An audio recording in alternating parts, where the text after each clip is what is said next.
উনি সফরে বেরিয়েছেন হাদিস কালেকশনের জন্য। প্রচন্ড শীতের রাত,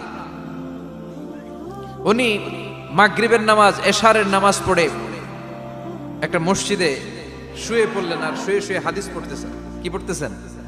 কথা বলেন। আর মনে মনে ভাবলেন রাতটা মসজিদে কাটায় দেই, ফজরের নামাজ পড়ে আবার বেরোবো। কিন্তু দারোয়ান এসে বলে মসজিদে থাকতে পারবেন না, ওঠেন। দারোয়ান আছে না, কথা কন। আহমদ ইবনে হাম্বল বললেন আমি শুধু রাতটা থাকতে চাই, আমি তো ফজরেরও মুসল্লি, ফজর নামাজ পড়বো তো এই মসজিদে, আমার থাকতে দাও। দারোয়ান তো দেয় না, কেনা মসজিদে থাকার জায়গা না, যান মিয়া। উনি যে আহমদ ইবনে হাম্বল এটা চিনে নাই, থাকতে দেয়। কি করবে এখন? উনি কাঁথা গুছিয়ে হাদিসের কিতাব নিয়ে কাঁধের মধ্যে ব্যাগ নিয়ে মসজিদ থেকে বেরোয় গেলেন। কি আর করবেন, প্রচন্ড শীত, আর কাঁপতেছেন, বুড়ো মানুষ। পথিমধ্যে দেখলেন বাজার, বাজার একজন খাব্বাজ, শাবুন খাব্বাজ, যুবক রুটি বিক্রেতা। সে রুটি বিক্রি করে, চুলার মধ্যে রুটি সেকে। সে যে সালাম দিল আসসালামু আলাইকুম, যুবক বলে ওয়ালাইকুম আসসালাম।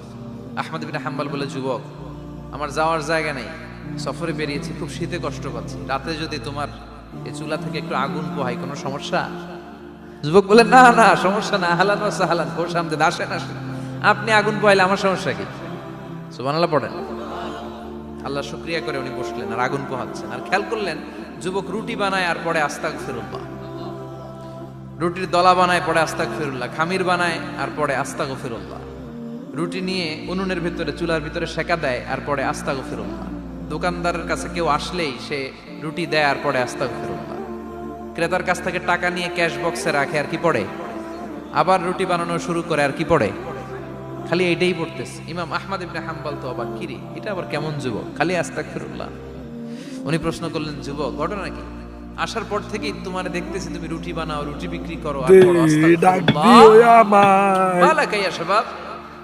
যুবক বলে আস্তাগফিরুল্লাহ আমার সবচেয়ে বেশি পছন্দের আমল, আমি সব সময় আঠার মতো ইস্তেগফারের সাথে লেগে থাকি আর সব সময় পড়তে থাকি আস্তাগফিরুল্লাহ, আর এর বদৌলতে আল্লাহ আমারে মুস্তাজাবুদ দাওয়া বানিয়ে দিয়েছে।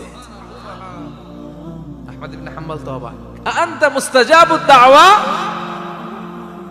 তুমি মুস্তাজাবুদ দাওয়া রুটিওয়ালা?